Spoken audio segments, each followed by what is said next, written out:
All right, folks, coming up on Roland Martin Unfiltered for Monday, January 28th, 2019, Senator Kamala Harris draws cheers from AKs in Columbus, South Carolina, as she spoke at their event today, on Friday, but the next day, of course, she launched her presidential campaign in Oakland, California, saying she is for the people. We'll break down the response thus far. A lot of folks, a lot of talk on social media about her criminal justice record, and some folks saying they will not support her. Is misogyny at play when it comes to Senator Kamala Harris? We'll break down. Former San Francisco Mayor Willie Brown reveals he mentored and dated Harris. A lot of people are upset that he actually wrote about that. He will join us live on Roland Martin Unfiltered. Also, former NBC anchorman Tom Brokaw had some comments on Meet the Press this weekend. It ticked off lots of folks. He thinks Latinos must do a better job of assimilating into the United States. It did not go well for Tom Brokaw. We'll break it all down. Also, the movie Black Panther wins big at the SAG Awards, and Chadwick Boseman gives a great acceptance speech. We'll have it for you. And a major law firm announces its latest class of a dozen new partners, 11 men, 1 woman. And they supposedly are a great firm when it comes to diversity. We'll break that down too. It's time to bring the funk. I'm Roland Martin Unfiltered. Let's go. He's got it. Whatever the biz, he's on it. Whatever it is, he's got the scoop, the fact, the find. And when it breaks, he's right on time and it's rolling. Best believe he's knowing. Putting it down from sports to news to politics. With entertainment just for kicks, he's rolling.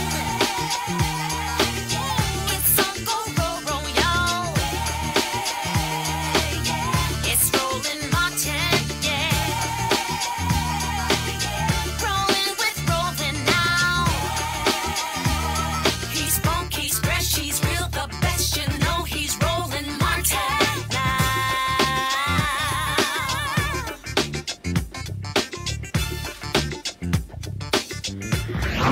Martin. All right, folks. Senator Kamala Harris of California continues her rollout of her presidential campaign after making the announcement on Good Morning America on MLK Day, and later, of course, a news conference at her alma mater, Howard University. She, of course, had a huge event in California, in Oakland, on Saturday, where she announced that she is indeed running for president. This is video, of course, of that particular rally there. Her slogan is for the people. And when you think about the announcements thus far, this is the largest campaign rollout that we have seen. Of course, it is her hometown. The crowd was estimated at around $20,000 people, as much bigger than the number of people who were there for Obama in 2007. But I was there in Springfield, Illinois, and trust me, it was cold as hell on that day. That kept a lot of folks from not being there. And so a lot of different, of course, issues that she talked about in her rollout. And here's what she had to say standing before the folks there in Oakland. Let's remember when abolitionists spoke out and civil rights workers marched, their oppressors said they were dividing the races and violating the word of God. But Frederick Douglass said it best, and Harriet Tubman and Dr. King knew. To love the religion of Jesus is to hate the religion of the slave master.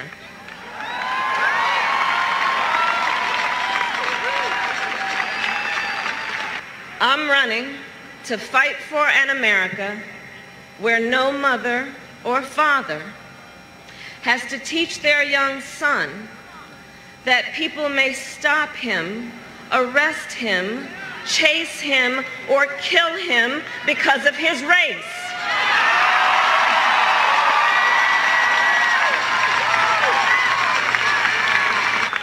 Let's also speak the truth, that too many unarmed black men and women are killed in America.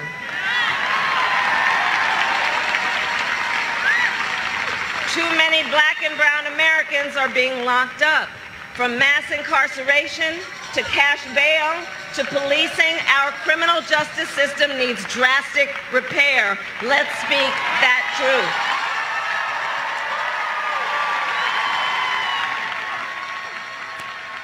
Now, on Friday, Harris attended the AKA Pink Ice Gala in Columbia, South Carolina. She was there with her sorority sisters there in South Carolina. And, of course, they're going to play a crucial role. They're being foot soldiers for her campaign. Stand on others' shoulders, those who came before us. But for we, the members of Alpha Kappa Alpha Sorority Incorporated, we stand on the shoulders of women who were leaders who 111 years ago said to us that we must honor sisterhood and we must honor service. And that is the principle on which we gather, in which we stand. Service to all mankind. And when we look at where we are at this moment in the history of our country, I think our founders gave us the right charge. They said, stand together, take care of each other, and serve your country as leaders. And that's what we do today. And for the Pink and Green Community Service Foundation, I thank you for the work you do, the students that you support, the hundreds of thousands of dollars you give, knowing that our purpose here on earth will not be fulfilled if we don't create a path for others. My mother taught us long ago. She would say to me, Kamala, you may be the first to do many things, but make sure you're not the last. And that is truly part of the essence of our sorority, which is to stand together as sisters with our heads up, challenging others to do like we do, knowing that we must serve others and that our purpose on this earth will be fulfilled when we do it in our sisterhood. So to my sorors and the ladies of Alpha Kappa Alpha Sorority Incorporated, I thank you for all you do and the honor of being with you tonight. Thank you. So over the last week, you really have had more attention paid to Senator Kamala Harris on the social media, in the media, than any of the other candidates out there. Now, also over the weekend, former California Assembly Speaker of the House and former Mayor of San Francisco, Willie Brown, also shared his thoughts by revealing in a column that he writes that he mentored and once dated Kamala Harris at the beginning of her political career. Now, social media was not happy about an ex telling stories and getting involved. And so, of course, I reached out to my frat brother, Willie Brown, to join the show. Brother Brown, glad to have you on Roland Martin Unfiltered. Hello, Roland. How are you? Always good to talk to you. And so I first got to ask you this. So I saw your piece where you talked about once dating Senator Kamala Harris, and people are really upset with you for even writing that. Why did you decide to do that? Well, let me tell you. 8, 9 different folk from the world of the media had called to ask me. We saw your picture here. You were in the LA Times. You were at the Academy Awards. And each time it was you and Kamala Harris, who is now married to someone and whom you clearly must have had some relationship with. So, of course, I dated Miss Harris 25, 30 years ago. So what? What does that got to do with anything? They said, well, it's an issue. I said, well, fine. It's an issue, and it'll be out of the way long before you look at the incredible qualifications of this great potential president of these United States, period. That's why I did it. I did it to get it out of the way. And so did you give her a heads up that, hey, Senator, I'm going to go ahead and put this out there. People are asking me, and I can just knock it out of the way? No, let me tell you, I didn't have to give a heads up. The New York Times gave a heads up. New York Times printed, one of those places printed a story, and the story was inaccurate, period. And when she was apparently approached, she had no comment. Well, no comment is bullshit for me in this world, just like it is for you. And so, consequently, I just decided, wait a minute, you asked me the question, I'm going to candid answer it. And I answered it for one, CBS, I think, or NBC, one of the two. And then I just wrote what I said when I answered the question. And of course, there are some who are critical of you, trying to say, well, also for her, why was she dating this married man? Why is he taking credit for her career by saying that I supported her career? How would you respond to that? Well, I did support her career, yeah, I was married, but I have been separated before meeting her. I've been separated for 25 years. And I've been separated for almost 50 years, but I've been separated for 25 years. So the reference of separation clearly means absolutely nothing. For all practical purposes, one would never consider me as being a married person. Let me also tell you that it's kind of amazing, Roland, that she was elected mayor. She was elected district attorney of San Francisco, the first woman. San Francisco knew in detail of the previous relationship. They had been part of that, so to speak. She was then elected Attorney General of the state of California. Same knowledge. She was then elected U.S. Senator. The same knowledge. So there is no liability and no negative associated with it. It only becomes a negative in the minds of the people who want to stop her from achieving the work. Must not allow that to occur. And there are others who, again, I'm reading different pieces, and they're saying with Willie Brown saying that he influenced her career. You're the longest-serving speaker in the history of the California Assembly, a major power broker in California politics from across the country. I would assume that there are other people whose career you also influenced over the years. Well, all I can suggest to you is you call the governor of the state of California, Gavin Newsom, and say, who started your career? He will say, Willie Brown appointed me to the Board of Supervisors, and before that, he appointed me to the Traffic Commission, made me chair of the Traffic Commission. He did my career. You talk to Dianne Feinstein, and she will say, in 1969, when I first ran for the Board of Supervisors, no other elected official supported my candidacy except one, Willie Brown. You call Governor Jerry Brown, who was governor for 16 years, and you ask him specifically, what elected official endorsed and supported your candidacy single-handedly when no other elected official did when you ran for Secretary of State? He would say, Willie Brown. You call Arnold Schwarzenegger a Republican person who won the governorship, and you ask who among the Democrats supported your candidacy. He will say there was one person that made the difference in my candidacy.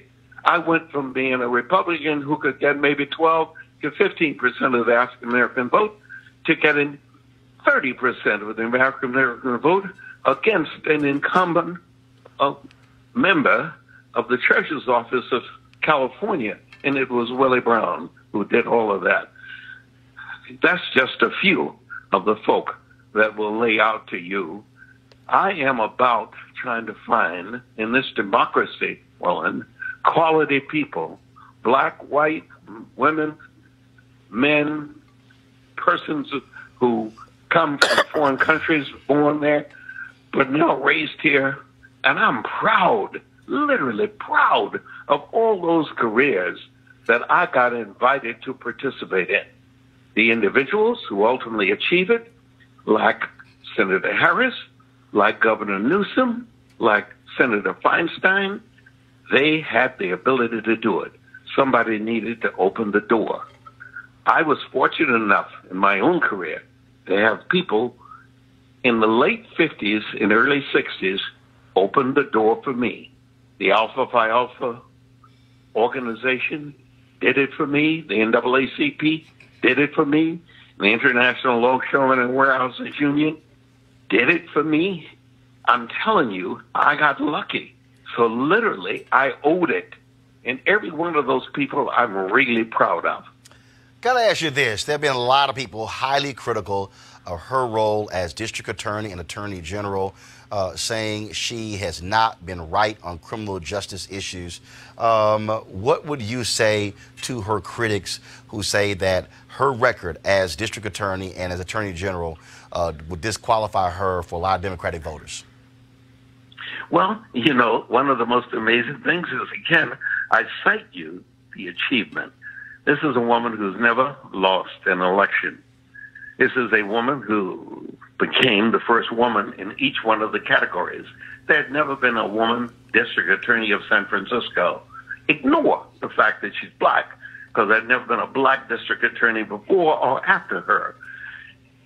Same with the attorney general. There'd never been in the state of California, 40 million people. This woman defeated the district attorney of Los Angeles County, a white Republican who was one of the most popular figures. He was envisioned to be the governor of this state, and she defeated him in that effort. And she just blitzed the whole operation as it relates to a U.S. senator. Only, I think, maybe the third or fourth black U.S. senator ever, and the second woman. Carol Moseley Braun was the first black woman out of Illinois, and Kamala Harris is the second black woman. So her record is impeccable, and she didn't get there by being in any way negative on any of her performances. Her performances have always reached the crescendo level, and she's been very smart in making sure that the justice system treated all of us equally, period. The criticism probably comes from folk who wanted her to twist the justice system and not do justice, but to somehow do something more than justice. Here's a woman that does justice, and then as soon as justice has run its course in guilt or innocent, she then does mercy. That's a marvelous, marvelous talent. All right. Willie Brown, former mayor of San Francisco, California Assembly Speaker. We appreciate you, all that you've done. Thanks a bunch, and I look forward to seeing you soon. All right, we'll see each other somewhere, Brother Mark. Oh, yeah. It's going to happen. I appreciate it. Thanks a lot. All right, folks. Thank you very much. Let's go to our panel. Avis Jones-DeWeaver, leadership strategist. Michael Brown, former vice chair, DNC Finance Committee. Monique Presley, principal, Presley Law Firm. Eugene Craig, CEO, Eugene Craig Organization. So first, I want to start with this. When you talk about, again, I've seen the criticism. Folks like, oh, he's taking credit for her success. Let me go back to 2007. Okay, Senator Obama announces he's running for president. The reality is he doesn't run for U.S. Senator unless Senate President Emil Jones says, I'm going to create a United States Senator.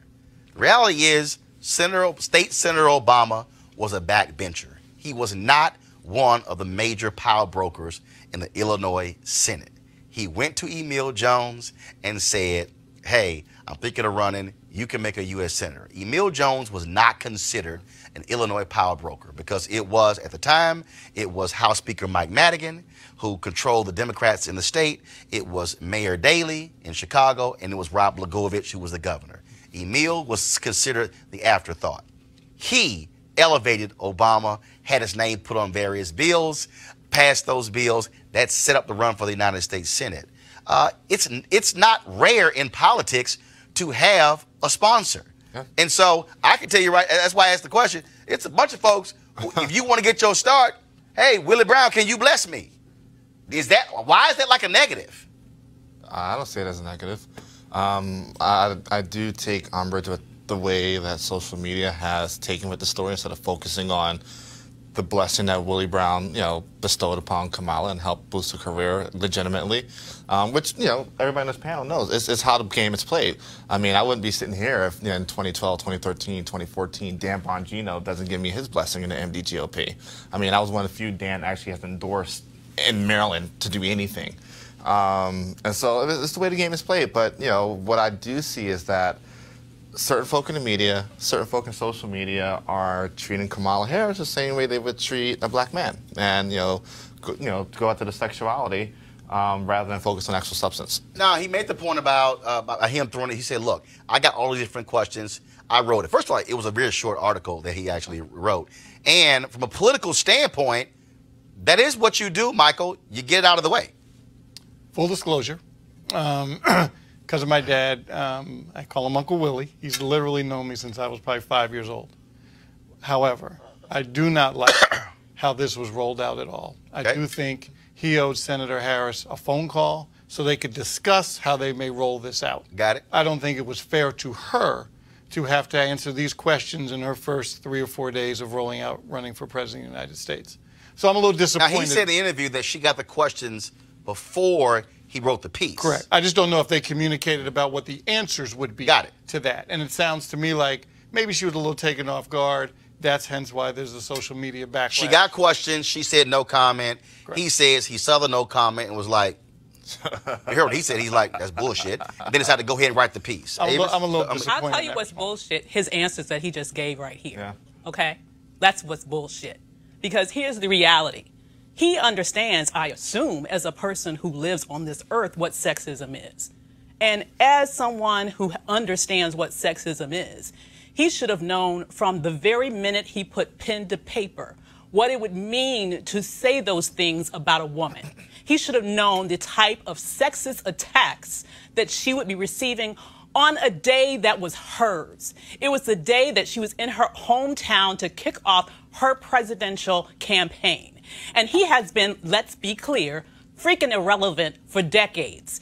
He took her moment in the sun to ride on her coattails to inject himself into her accomplishments. What was bullshit was everything he just said. He knew he was wrong. He was wrong. He is wrong. And everyone who's trying to say that this was something that he was doing to try to sort of get forward past this is not how you get past a controversy. This is how you stir up a controversy. And he's been in politics long enough to know that. And I would have had one question for him had I had the opportunity to ask him. I would want to ask him if his Russian mistress, who he's with right now, had anything to do with convincing him to come out on the very day that she announces for president. Because we know from the past 2 years how prolific Putin has been into influencing our elections. And it is not an unknown factor that Kamala had presidential ambitions for a long time. And it's also not unknown her stellar history. And so it seems to me that if Putin was forward thinking, and we clearly know from everything that he has done with sort of nurturing Trump for years, that he is forward thinking, that I would think that whatever money he paid to put that Russian woman in his path certainly paid off the other day. Here was a piece that he wrote. Sure, I dated Kamala Harris, so what? And so he writes, I've been peppered with calls from the national media about my relationship with Kamala Harris, particularly since it became obvious that she was going to run for president. Most of them I have not returned. Yes, we dated. It was more than 20 years ago. Yes, I may have influenced her career by appointing her to 2 state commissions when I was Assembly Speaker. I certainly helped with her first race for district attorney in San Francisco. I've also helped the careers of House Speaker Nancy Pelosi, Governor Gavin Newsom, Senator Dianne Feinstein, and a host of other politicians. The difference is that Harris is the only one who, after I helped her, sent word that I would be indicted if I so much as jaywalked while she was DA. That's politics for you. End of column. Monique? Benign. I understand where my sister is coming from, and I think the timing was not the best, but the words on the page are not harmful, and I believe that what will happen is what was claimed in your interview, in that now that the questions have been answered, people will move on. It's obvious, one, this was before she was ever married. Two, as he just said, he had been separated for a couple of decades. He's just remained in this whole separated status. And three, I'm sitting here because some people gave me a nod. I'm looking at one of them right now. So that's the way this game is played. And I don't think there's anything wrong necessarily with him taking credit for that, because after somebody gives you the nod, you have to perform.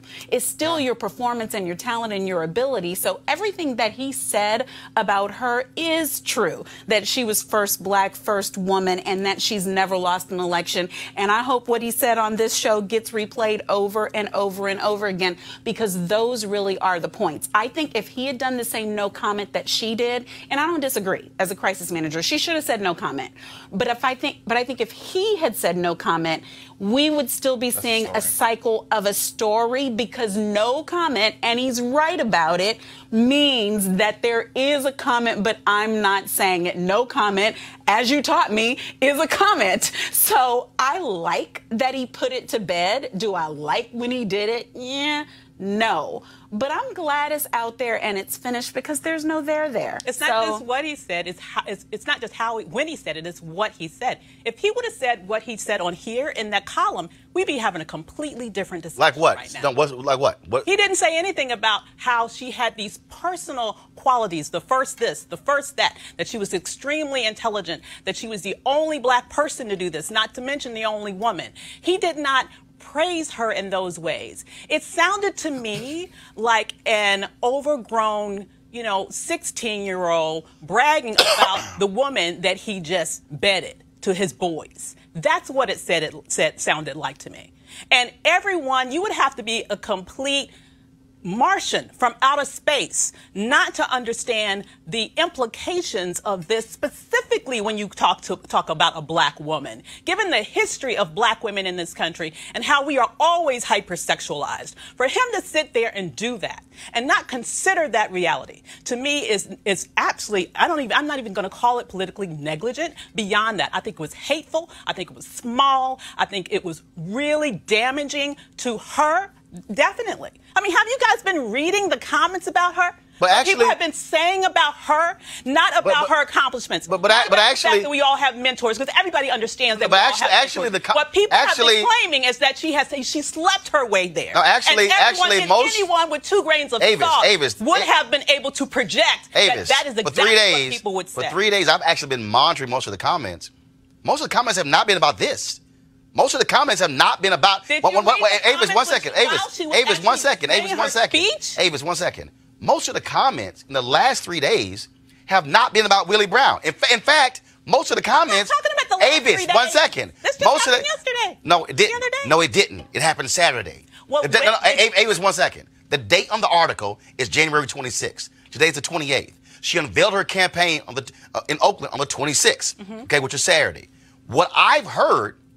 And most of these comments that I've actually been seeing have not been about Willie Brown or her dating. It's really been about her record as DA. Really? And yes. Have you looked at hashtag Willie Brown on Twitter? No. What I've been looking at is, again, I've been following numerous people, and I have seen, especially a lot of black folks, lots and lots of critiques about her criminal justice record. Yes. So I've been seeing that as well, and which also causes me to raise that question, because some of the attacks on her regarding her criminal justice record, now you have Bernie supporters who are now coming in, and people are now saying. Then of course you see the comments being rolled out again by Hillary Clinton saying that there were attacks on her, and attacks on Kamala Harris, or sexist attacks on Kamala Harris, similar to what happened to Hillary Clinton. Yeah. So what do you make of, again, with this, with the criminal justice piece, and then with all of these things all being combined, where she's actually taken a lot more fire, really, than I think the other candidates, definitely Castro. Tulsi Gabbard, I don't even know what she's doing. She announced, but she's not even running anything. Gillibrand, I'm really, other than her giving a Nan speech. So really, what I've seen is the only 2 people who to me are really, really visible out there consistently who are running is her and Elizabeth Warren. Right. The thing is this. I said last week that Kamala Harris is probably the blackest candidate we've had ever.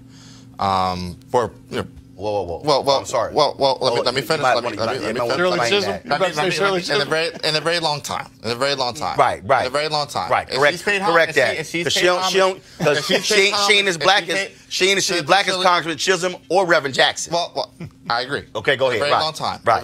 Of this generation.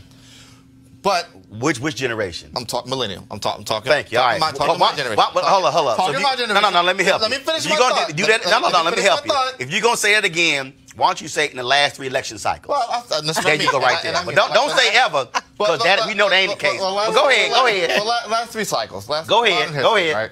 And the thing is this, right? What I've been arguing to people as a Republican is that let's not create a new hyper standard.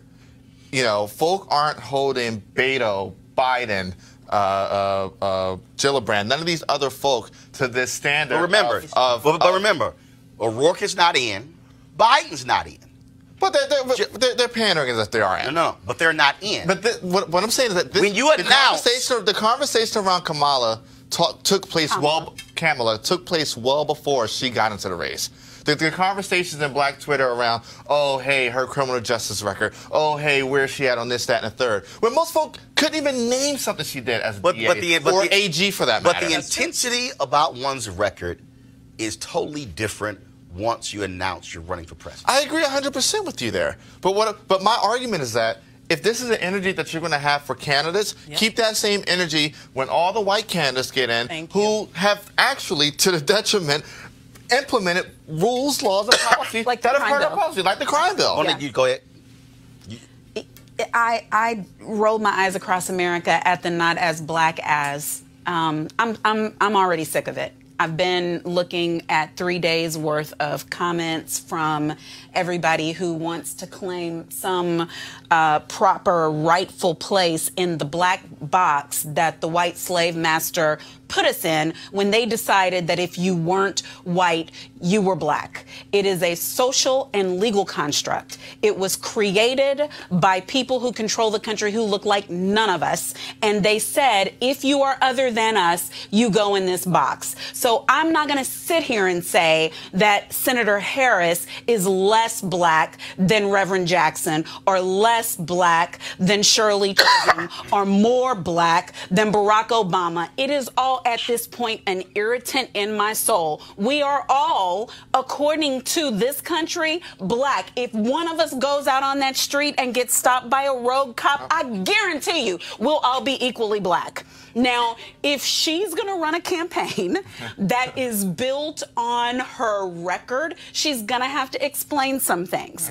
I understand, right, that as somebody who has a profession in the legal field, if you are a woman, it is harder for you than if you are a man. She's dealing with heat as a prosecutor, but frankly, the people who are getting that heat, they don't like prosecutors, period. If you put bras and sisters in jail, you're going to get that heat. But what I've said to the people who have been saying things to me on social media is, they're like, but if you would run, it would be different because you're down for the people. I'm like, let me help you. But if I was a defense attorney, which I am, all my life, there would be something to be said about me as a woman being a defense attorney and defending people and believing that the justice system means you get a proper defense. My sister and I right here have a good, healthy disagreement about what that means. So it's a womanhood issue. I can't say it any easier or harder than that. Eric Holder didn't deal with what Senator Kamala Harris is dealing with today. And he was a top cop. He was the highest cop in the land. And he was a prosecutor on every level before that. And he did not deal with the critique that she's getting from the HOTEP and the EMOTEP and the DOS and all of that mess today. It's an outrage. She also was elected, Mike, in 2004. And I'm saying that for a reason. Because, and again, so I need people to understand politics. She's elected in 2004, which is 15 years ago. Okay? And when you're elected as a Democrat, as a DA, and you are going to seek higher office, there are different things that factor into decisions that you make, rightly or wrongly. Just like, so again, for everybody out there, so in 2004, or actually before that, Obama signed a questionnaire where he, as state senator, was fully supportive of same-sex marriage. Obama runs for the United States Senate. Then Obama is against same-sex marriage and said he believes marriage between a man and a woman. If you go back to the presidential debates in 2008, Joe Biden had the exact same position. Hillary Clinton had the exact same position. Fast forward to 2012, Biden gives an interview on Meet the Press endorsing same-sex marriage. Obama comes behind him in an interview with Robin Roberts and then agrees with that as well. Then all of a sudden you see popular opinion shift. I'm saying all of that is because decisions that individuals make 15 years ago were not the same decisions that prosecutors today would make. I'm not explaining away Senator Kamala Harris's record. What I am saying is that the politics has changed. The emphasis in the country has changed in 2019 when it comes to the issue of law enforcement than it was in 2004. And so I'm willing to look at somebody and asking those questions, the same reality that Joe Biden is going to get when it was 3 years ago that Joe Biden doubled down on his view about the crime bill 3 years ago. But when he spoke a week ago on MLK Day, he admitted that he regretted his vote. Why? Because he's running for office. You know, Senator Harris, like everyone else, is going to start running, including the 17 folks that ran the GOP in 16. Everyone ran for a local office at some point along the line. Obviously, there's stepping stones. But the national debate is always much greater. Senator Harris had been in tough races. I know Speaker Brown made it seem like she had cruised through these victories. Those were tough races she had in California for all those races, and she won. Those were very difficult. Barely won the U.S. Senate race. And these issues, like the one with Speaker Brown, never came up. The issues about her prosecutory record never came up. But now the spotlight is a little different. I think, fortunate enough to know Senator Harris, she is extremely smart. She will be able to overcome this, just like every other person that runs will have a different spotlight on them, except maybe for Senator Biden. And then as they go through the process, you know, I'm a big fan of the Biden-Harris ticket. You know, that's what I believe in. I think Biden-Harris or Harris-Biden? Either one is fine with me. But either way, I think those are the two. And as you go through this process, this long process, everyone's going to have to answer some very difficult questions. Senator Cruz went way after Beto, but I'm sure there's some other stuff he's going to have to answer, assuming he gets in. Same with Senator Booker. He's going to have to answer some questions when he gets in. Everyone, and this is just her turn. Let me just go back to Speaker Brown. I just didn't like how he rolled it out without consultation with the person that matters, Senator Harris, before he made a statement. Roland, go ahead. I agree with you in part that positions can change over time. There's 15 years, but there's something else that's changed, and that's the law. A prosecutor's obligation is to uphold and enforce the law of the land as it is. And, and the law of the land. But that's not my point. Laws changing are also a result of the people shifting and climate change. But that's a very different thing than her position changing, because when you look at her record from even back then, even though the death penalty was the law of the land, she never enforced it and asked for it. Even though she could have put people in jail for nonviolent offenses, she started a program to offer anti-recidivism and job training for people who had nonviolent offenses. So, and even when you look at the issue with the lab tech, people keep saying that the cases got turned over. No, she dismissed cases of people who were probably guilty because there was an issue with the evidence. So I think we have to get down in the weeds and understand what her job was. And there are people who just can't stand the job of a prosecutor. Which is why, Avis, the point is, it was so funny. I did a video last week when I was talking about doing a real analysis in true vetting. Right. Whole bunch, all these different people, all the ADOS folks, you know, lost their mind, and then I'm gonna clap back. First of all, I don't care what the hell they do. I really don't. I mean, it's like if you want to go on your YouTube channel or your Twitter account and say whatever, that's fine. The point I'm making is every candidate is going to get a thorough vetting. Yeah. You've already seen Congresswoman Tulsi Gabbard roll her deal out and apologize for her LGBT positions in Hawaii. Gillibrand, I'm telling Biden, just because he gave that speech at NAN, he is going to have to, if he decides to run, deal with that 1994 crime bill. And so what happened? But we also have to deal with the reality of the amount of sexism that existed against Hillary Clinton. Now, there were people who could not stand Secretary Clinton flat out. But we cannot deny that there were also folks who were like, no, I am not down with a woman being president. So that is also going to be a part of this whole conversation as well. Absolutely. It's like a perfect storm. And, you know, what I... Black and woman. And prosecutor. Exactly. So she has all of these sort of mountains she has to overcome.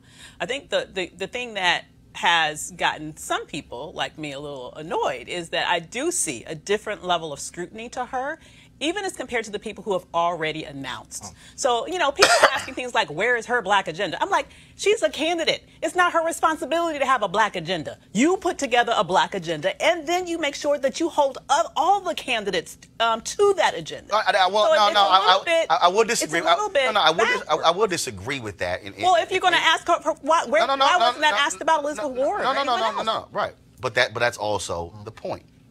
The point there, which is why I also said, look, y'all, if you running and you black, you are not going. See this? You're not going to get the same runway that Obama got. Okay? Because the reality is there were things that people asked, wanted of him, but didn't say anything, and now they regret it. And see, I love the people out there who are also saying, "Oh, Roland, you new to this," which is hilarious.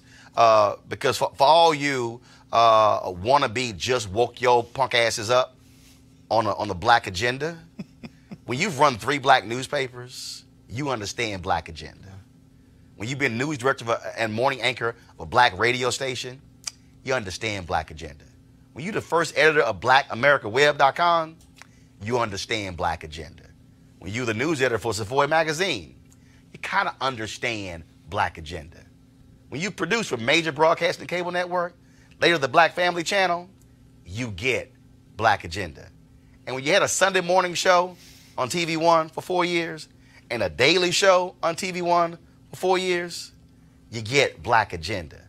And when you've had 11 different black media experiences, you get black agenda. So for all y'all new ass folks who just sign up for a YouTube channel, y'all are new to this black agenda conversation, because all you got to do is read the resume, and then some of y'all might want to get educated. And now the reason I'm saying it's legitimate to ask those questions, but you also ask those questions of everyone.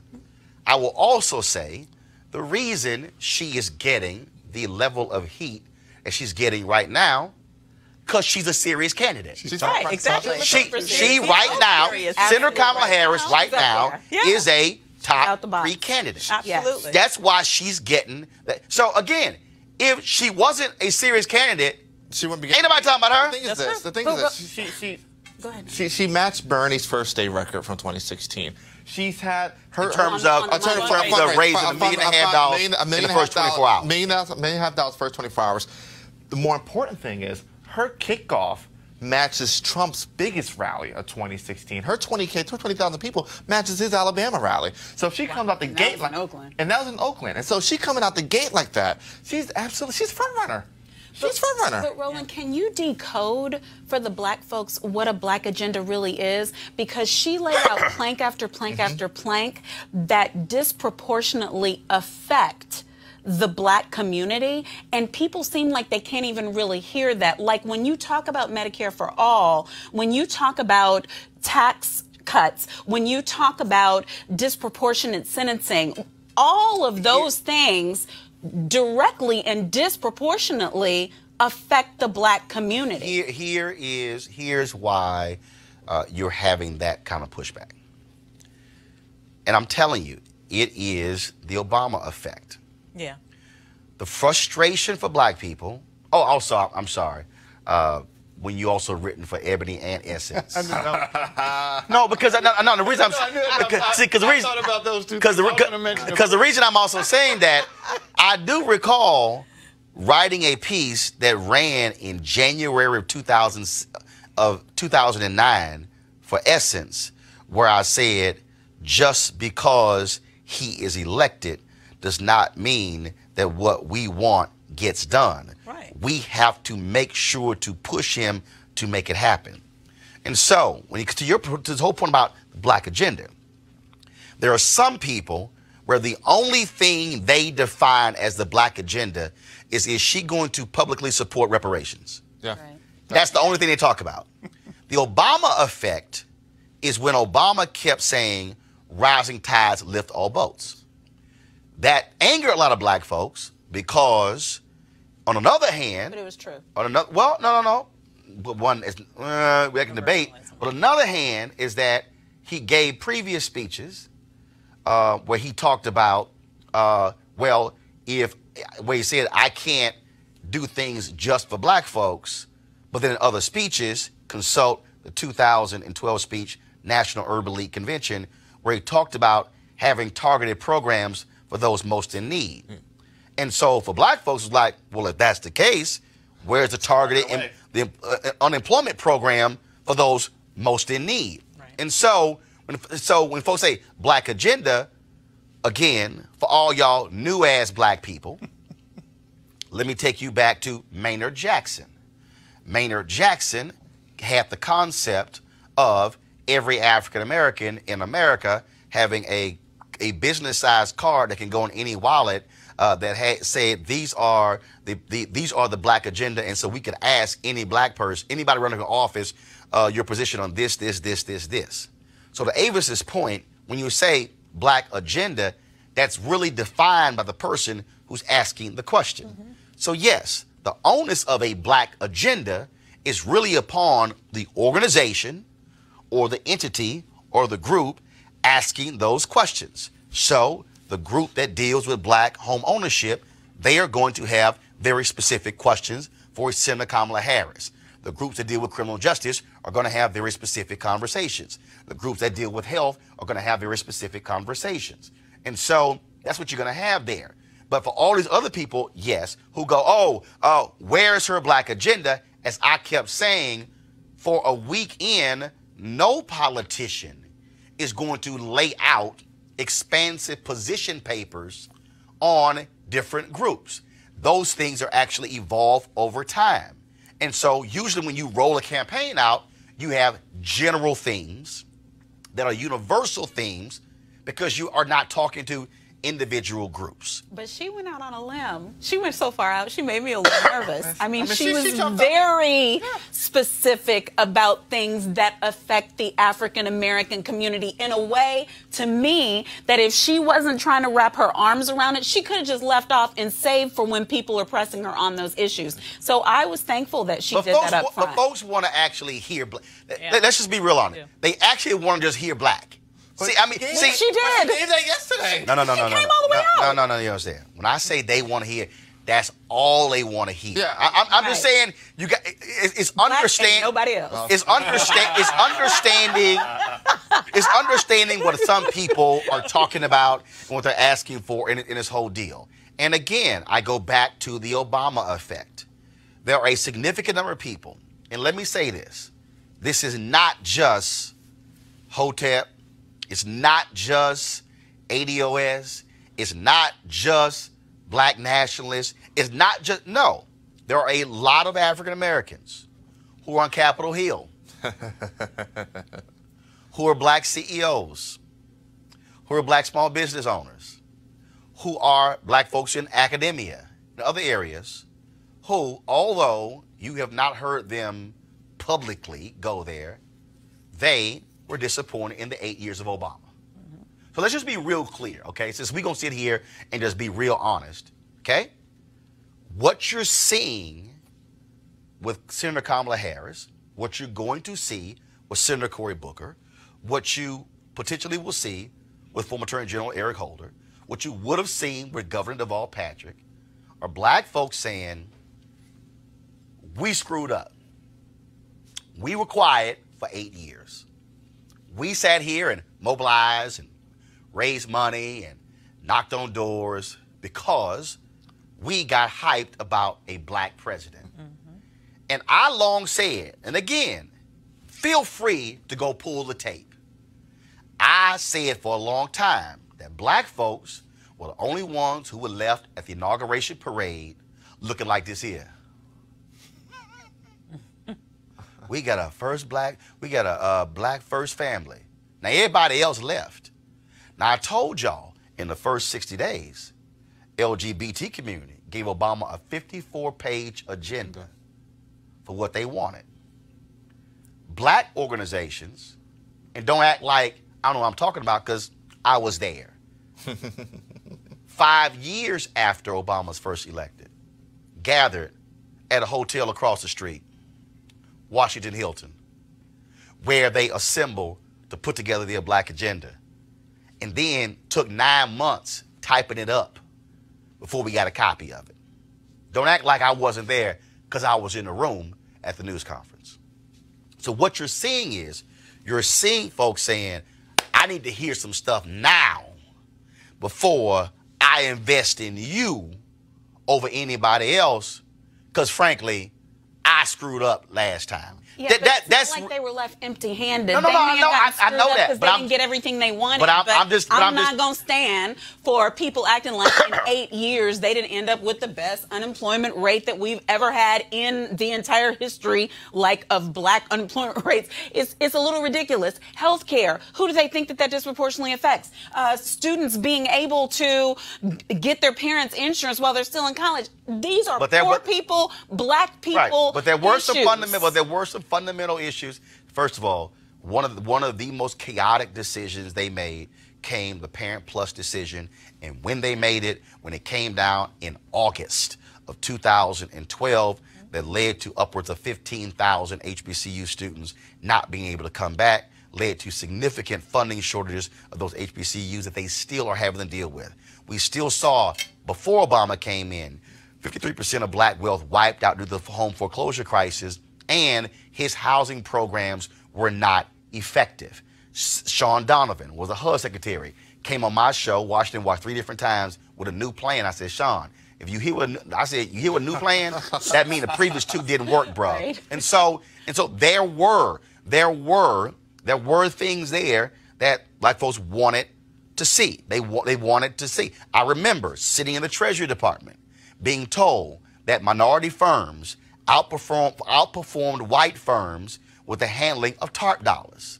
And then all of a sudden, I went, well, hell, that means we're going to get more money to manage? No. The answer was no.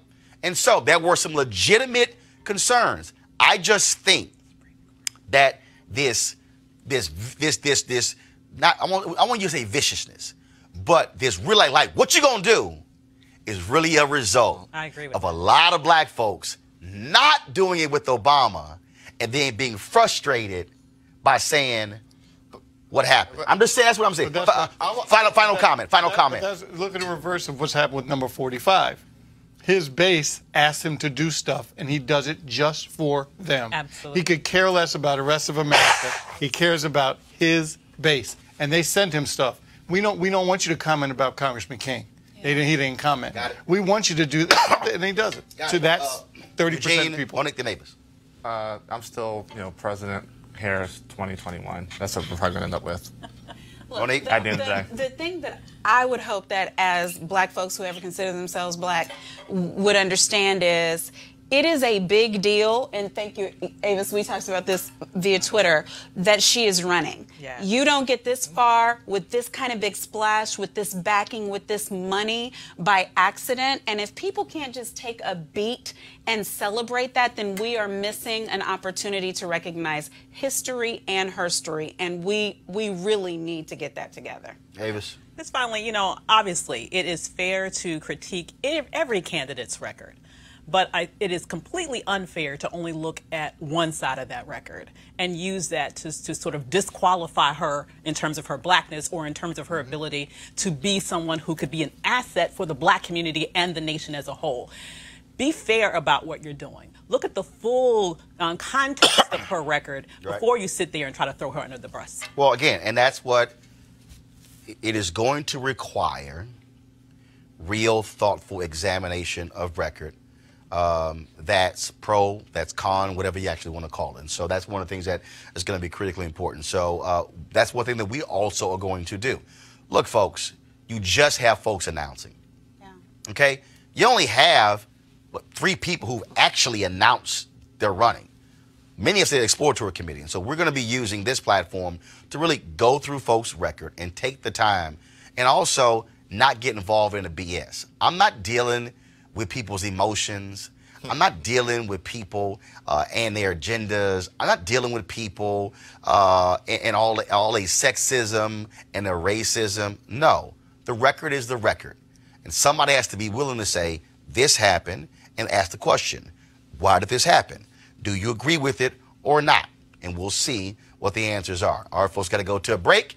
We'll be back on Roland Martin Unfiltered in just a moment.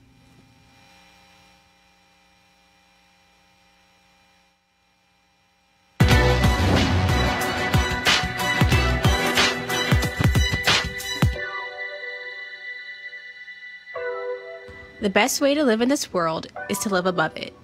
Poet Sonia Sanchez.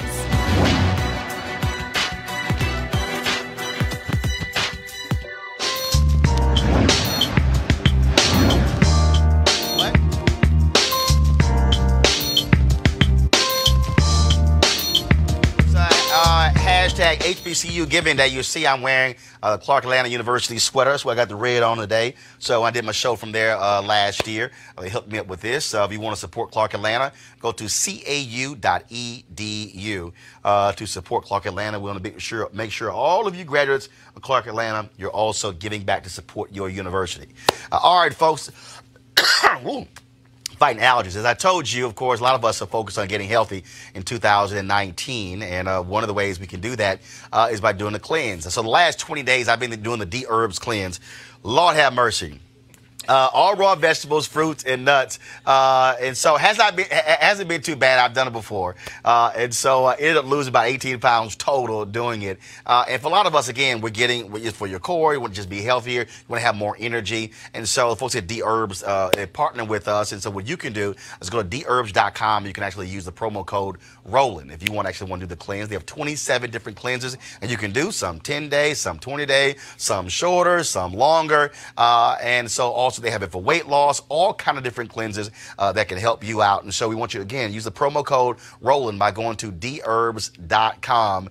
A.D. Dolphin, of course, is the CEO of D-Herbs, got with a number of herbal specialists and put together this whole concoction. And again, it's called the D-Herbs Full Body Cleanse. And when I say full body, it's full body. And so, again, painless. It wasn't painful doing, but you did have to have some discipline, of course, not eating processed foods or fried foods or anything along those lines.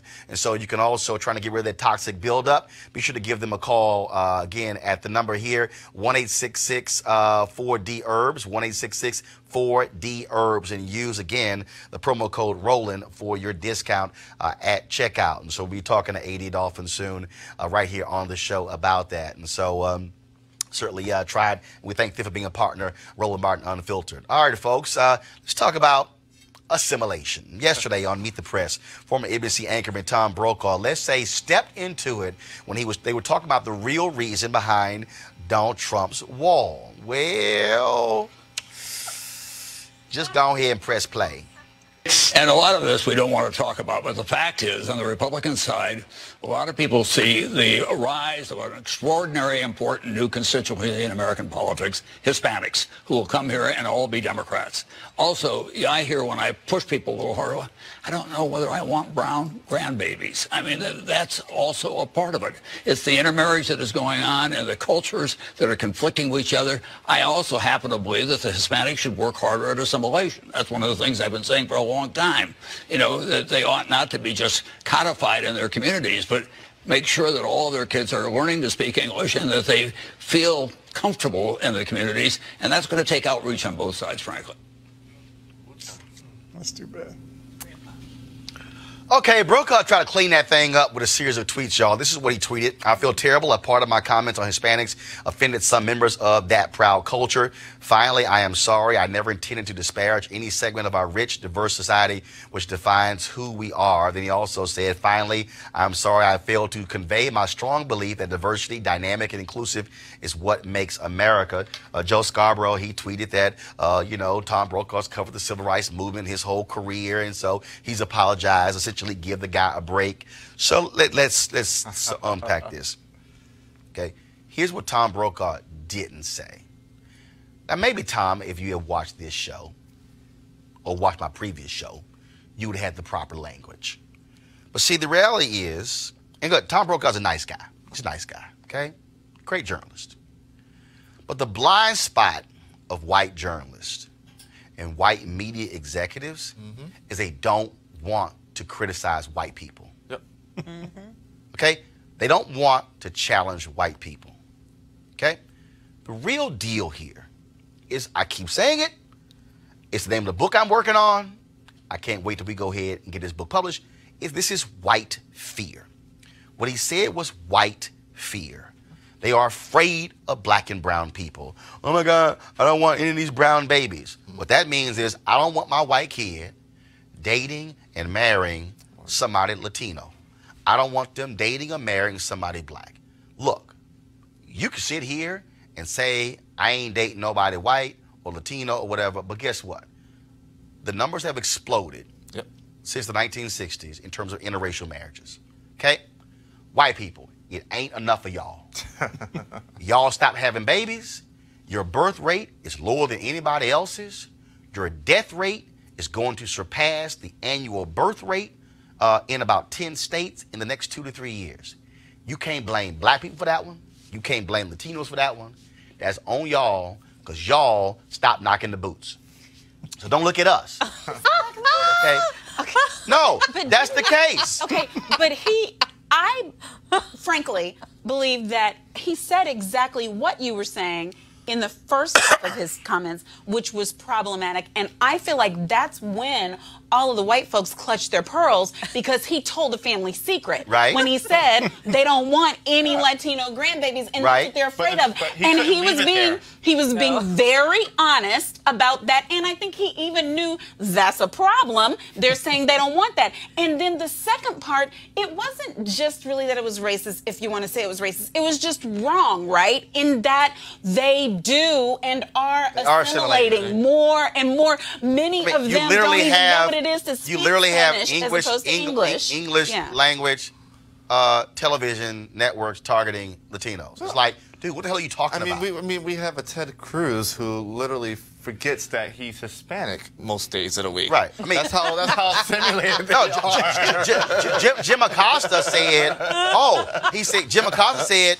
I'm of Cuban heritage, and I don't even speak Spanish. Is that assimilation good enough for you? I mean, the thing is, Brokaw, it should have Brokaw's full statement of this. He couldn't just leave it there with telling the honest truth about how America really feels. It's like, I got something to say about y'all too. So his frontal lobe failed him for the next. No, it was like, okay, I checked white people. Okay, I need to check Latino. Feel good again. No, exactly. What I really think he was doing was he was trying to shift the blame from white people for that belief. Yes. And blame Latinos for it by saying there's something wrong with you. That's why they don't want the brown. And he said, we can't codify.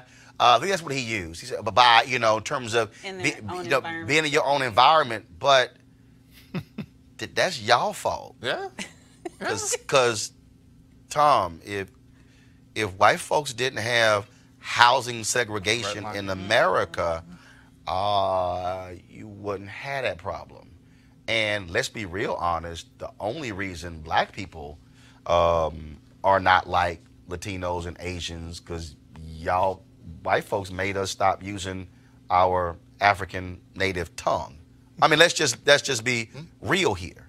And so America's history is Italians moving into neighborhoods around other Italians and speaking Italian, but also speaking English. Yep. Yeah. It's the same thing with other cultures. If you want to talk about Dominicans or Puerto Ricans or whatever, I mean, that's a part of it. But what he was also getting at, Michael, is really what was the fundamental issue here. White folks saying, look, because this is what assimilation, see y'all, this is what assimilation really means. We really need y'all to act more white. Yeah. But you know, No, that's the, you know what's no, crazy? because we gotta put that on the table. I agree. Because see, the problem is they keep saying, well, no. I see, no. What he meant was our cultures. No. Because like Britt Hume took offense, and I tweeted. I said, Britt, why don't you go ask the black people at Fox News how black people have had to assimilate? Yep. Assimilation for us is, I need you to change your hair. I need you to change your tone. I need you to change how you dress, because we have been conditioned since August of 1619 to make white people comfortable. We have had to strip ourselves of our essence in order to make them more comfortable. That's why you couldn't be a black woman for all of these years. And despite changes, you couldn't be a black woman and walk up in a Fortune 500 company with Avis's hair. You couldn't. They'd be like, no, her ass ain't getting promoted. No. That's just been, look, it's the truth. Black enterprise. Earl Graves was on record. You could not have locks if you wanted to intern at Black Enterprise, because Earl Graves said, you want a job in corporate America? They not going to take locks, so I'm getting you ready now. Since y'all want to go to HBCU business schools. Yeah. Yep. That's so ridiculous. Go to No, it's not ridiculous. It is. It's the reality of these institutions saying, assimilate. Do you want to get the job or not? Boom. Do you want to move forward or not? Because this is what we're dealing with. Right, and so when he says assimilation, see, they keep having this speaking Spanish conversation. I'm like, no. That thing is way deeper than that. It is stripping people of color of who we are to say, we need y'all to act more white. And we all know what acting white means and what their rules are to be accepted to move forward. But the thing is this, No, go, Michael. You know, it's interesting whether it was wrong, racist, or both. What I heard him saying is this, trying to be slick about it, this is what they're thinking. Let me tell you what they're thinking. Right. Well, even though it could be what he was thinking too. Right. But I just found it.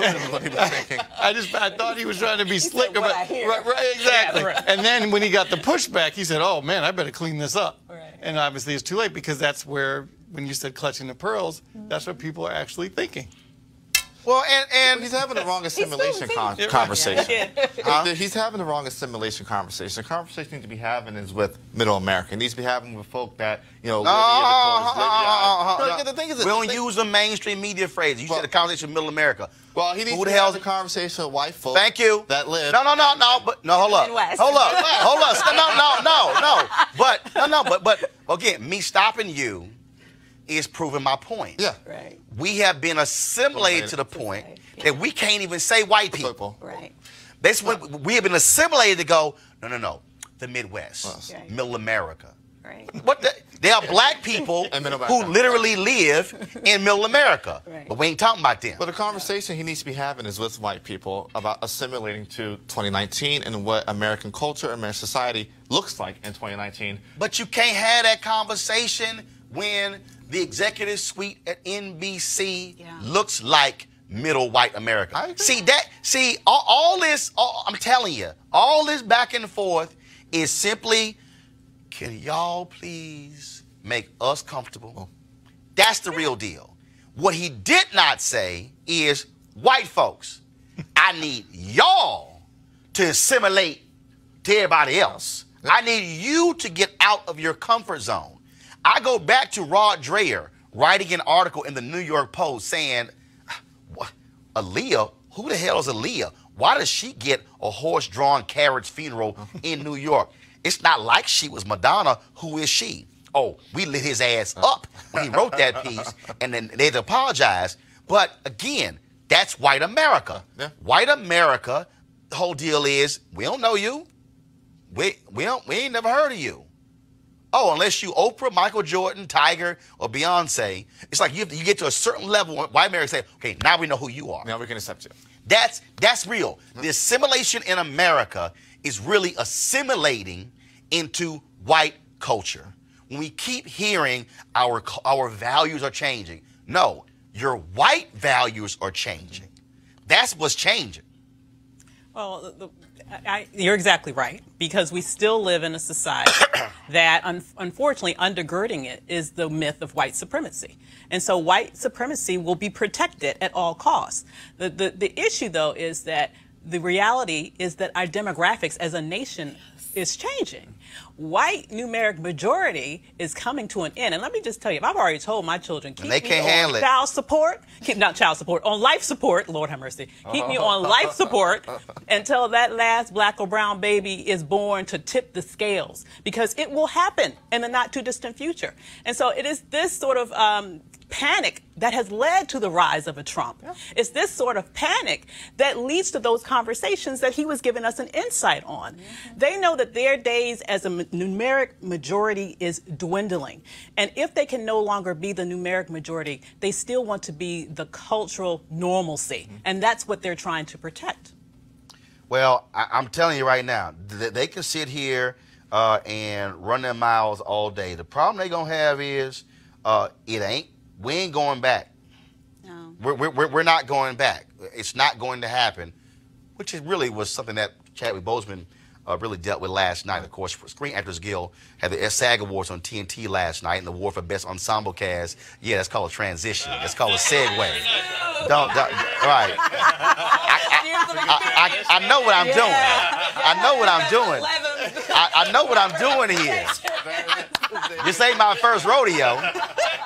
Of course, the award for Best Ensemble Cast went to Black Panther, and here was Chadwick speaking on behalf of the whole cast. You know, when I think of going to work every day and the passion and the intelligence, the resolve, the discipline that everybody showed, I also think of two questions that we all have received during the course of multiple publicity runs. And one is, did we know that this movie was going to receive this kind of response? Meaning, was it going to make billions of dollars? Was it going to make $1 billion? Was it going to still be around during this award season? And the second question is, has it changed the industry? Has it actually changed the way this industry works, how it sees us? And my answer to that is to be young, gifted, and black.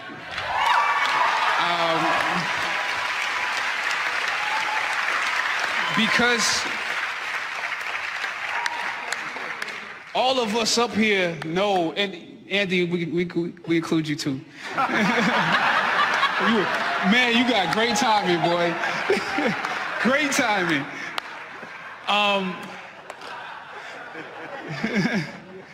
To be young, gifted, and black, we all know what it's like to be told that there is not a place for you to be featured, yet you are young, gifted, and black. We know what it's like to be told to say there's not a screen for you to be featured on, a stage for you to be featured on. We know what it's like to be the tail and not the head. We know what it's like to be beneath and not above.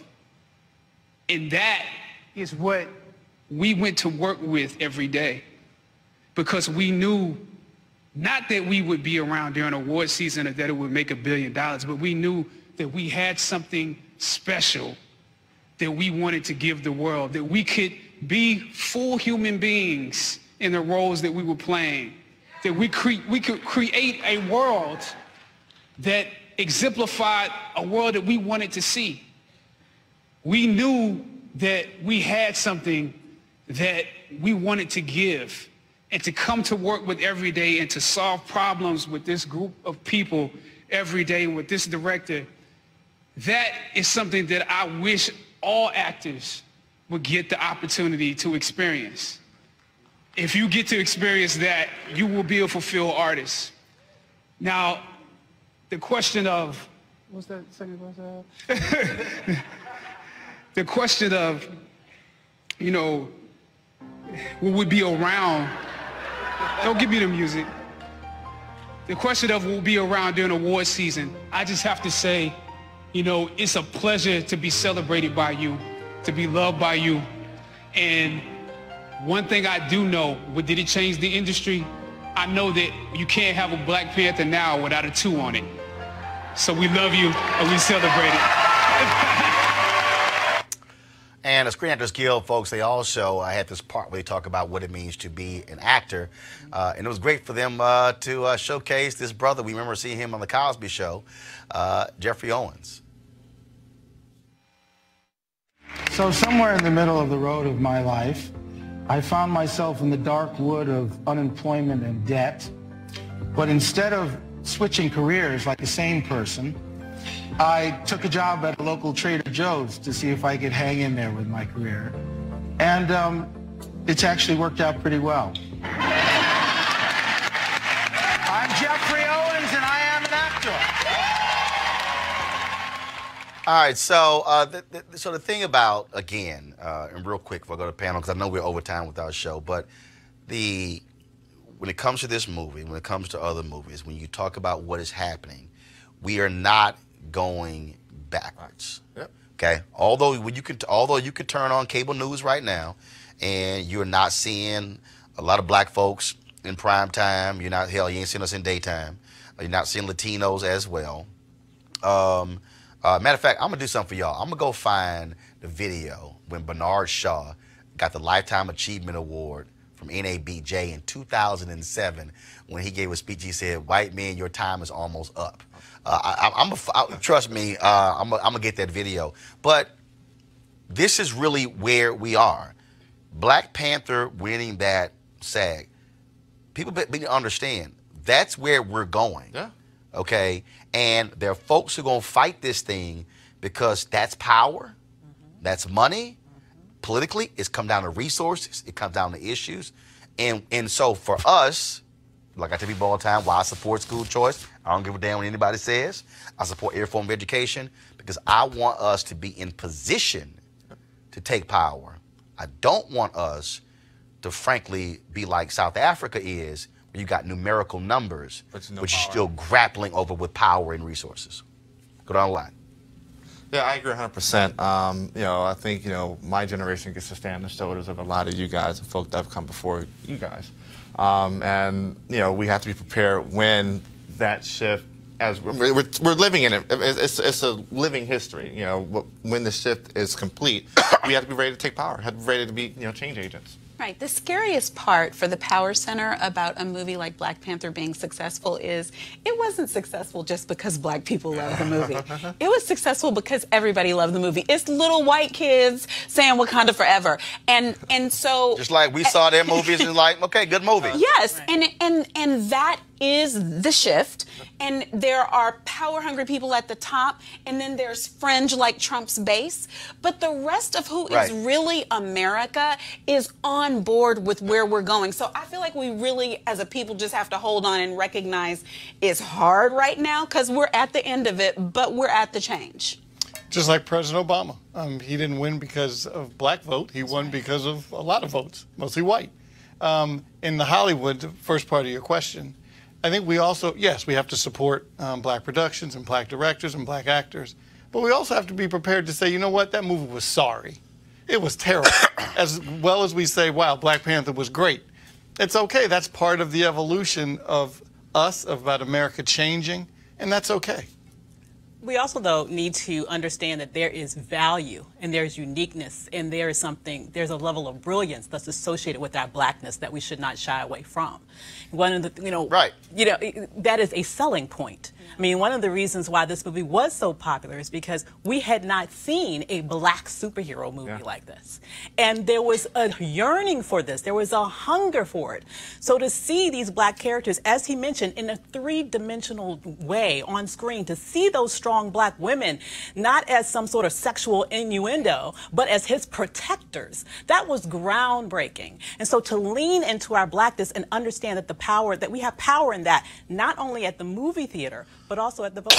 And we need to take advantage of it. Well, I will say this as my final comment. Over the weekend, I had posted a series of tweets dealing with the whole issue of the state of black media. And if you actually look at the 8 existing black cable networks, some that are black-owned, others that are not black-owned, every week they put out 1,344 hours of content. Let me say that again. I'm going to name them. BET, BET Her, TV One, their new network, Clio TV. You have Aspire, you have Bounce, you have OWN, you have Revolt. Now, recognizing that Revolt, they actually air The Breakfast Club. They simulcast The Breakfast Club.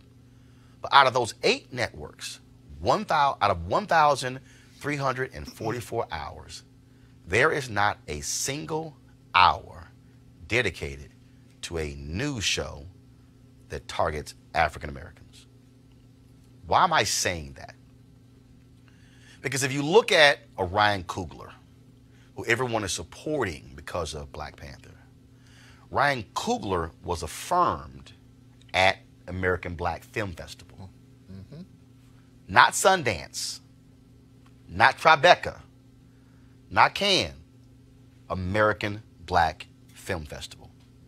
When you look at Tiffany Haddish, Kevin Hart, things that they're doing right now, then you think about a Will Packer, affirmed at an American Black Film Festival. When you think about, I love people talk about the black folks you see who are on cable television.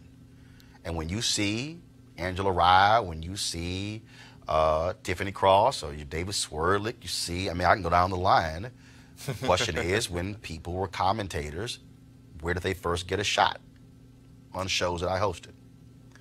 I'm saying all of that because for all of the greatness of a Black Panther being done by Disney Marvel, for all the greatness of seeing somebody black on a mainstream cable news outlet or broadcast outlet, you have to go back to where did they get the shot to be able to show what they can do. Which means that we have to have our places that are creating the very platforms that will actually serve as a launching pad for folks to go to the next level. In the Willie Brown interview, he didn't say a white politician elevated him when he first started out. He said his fraternity, Alpha Phi Alpha, and the NAACP. I'm saying all of that is because as we are moving to a new America, a redefined America, we still have to understand that you have to have platforms that are speaking to our issues and our concerns, that are providing opportunities for us to be able to have the kind of conversations that we had today. The assimilation conversation we had, MSNBC will not allow that to happen. Jeff Zucker and CNN will not allow that to happen. It will not happen with Suzanne Scott and Fox News. It will not happen on any of these networks because they don't look like us. Which also means that we also have to support us. I didn't go to the HBCU, but I'm wearing the Clark Atlanta sweater to give them publicity, and hopefully you can give to them. So I'm laying all of this out So we understand that while we are talking about moving and operating in different spaces, we still better take care of home. Because see, before you get to be tapped on the shoulder to direct Black Panther, you got to be able to do Fruitvale Station. Oh, yeah. And you got to be able to do a short. Before you're able to go to a major law firm, become a partner, you know what? You better have somebody who said, I got to be sure to position you as an intern in my firm when you're in college. I'm saying all of that because we still have to fund our freedom. We still have to support what is ours, and we still must be in control of the narrative, because the other thing is this here. By being in those spaces where you get a shot, they're also affirming you and your point of view. And so if Eugene or Monique or Avis or Mike, if they're on this particular show, then let's say they're starting out, well, then they can make mistakes and be coached and be trained versus discarded other places, because they're being affirmed, they're being nurtured, they're being shaped, they're being molded. And I dare say it's a shame out of all those 8 Black cable networks that there's not 1 hour. I don't care about a special. I don't care about, oh, something happens, a Freddie Gray, oh, let's do a town hall. No, we must be informing our people every single day and every single week of what is happening in our world.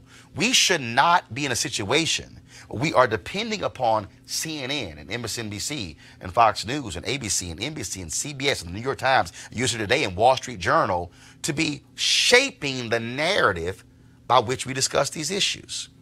I fully expect every single person who's running for president, and we also try to deal with Trump's people, to have a conversation on this show, whether physically here or go where they are, because they need to be talking to us. We should not only have to ascertain what they think when they're appearing on the rest of those networks. And so I say to those network owners, those 8 Black networks, you're doing a disservice to the next generation of Black children, because what we are essentially doing is cultivating a group of people who only watch award shows, comedies, dramas, and crime shows, and we're not putting anything else into their system, and we're leaving it up to somebody else to do. In essence, what they're saying is we are only going to feed Black people, we're only going to sow seeds of entertainment to have them laughing and giggling, as opposed to have them thinking and learning. Now, somebody out there watching right now say, oh, Roland, you're bitter because TV won't cancel your show. No. Because what I'm saying right now, I say it on TV One. Yep. I said it on the network. So this is no different. But I want us as Black consumers to understand that if we continue to only support those who have us laughing and crying and not educating and not being informed, well then, whose fault is that? If we allow Bennett College to fail, whose fault is that? The president was on our show and she said 20 to 30% of Bennett College graduates give. Well, the 70 to 80% who graduated, what the hell are y'all doing? See, I know we go, yeah, but 20 to 30% is high. Yes, relatively speaking. What I'm saying is this show matters because even though it's 2019 and we're moving forward to a different America, we had better not take for granted having the space to be able to have the kind of conversations that we do, because if they go away, then we can only blame ourselves because we didn't support it when they were there, and then we're begging somebody else to tell our story. And that's nothing worse than asking somebody else to tell your story.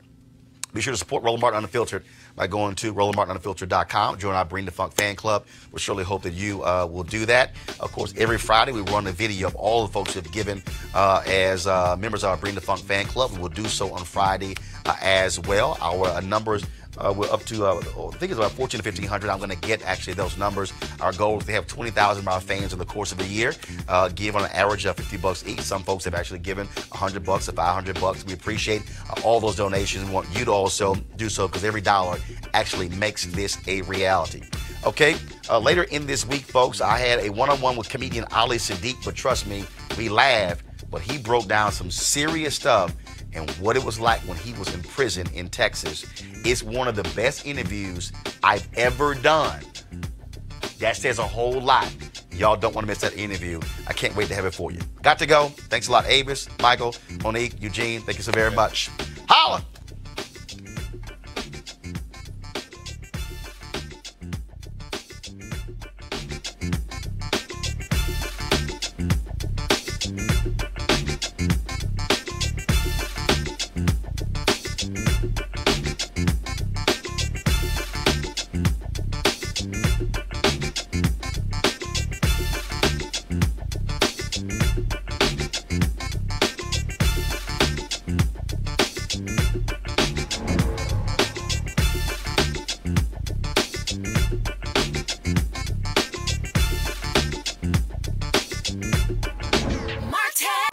You want to check out Roland Martin Unfiltered?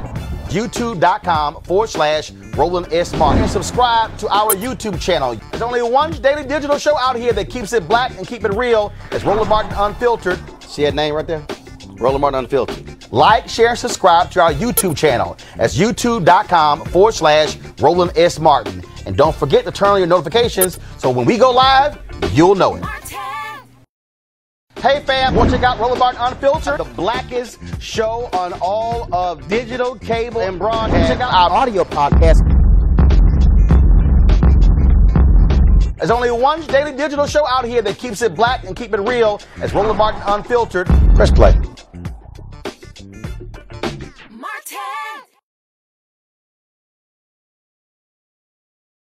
You want to support Roland Martin Unfiltered? Be sure to join our Bring the Funk fan club. Every dollar that you give to us supports our daily digital show. There's only one daily digital show out here that keeps it black and keep it real. It's Roland Martin Unfiltered. Support the Roland Martin Unfiltered daily digital show by going to RolandMartinUnfiltered.com. Our goal is to get 20,000 of our fans contributing $50 each for the whole year. You can make this possible. RolandMartinUnfiltered.com.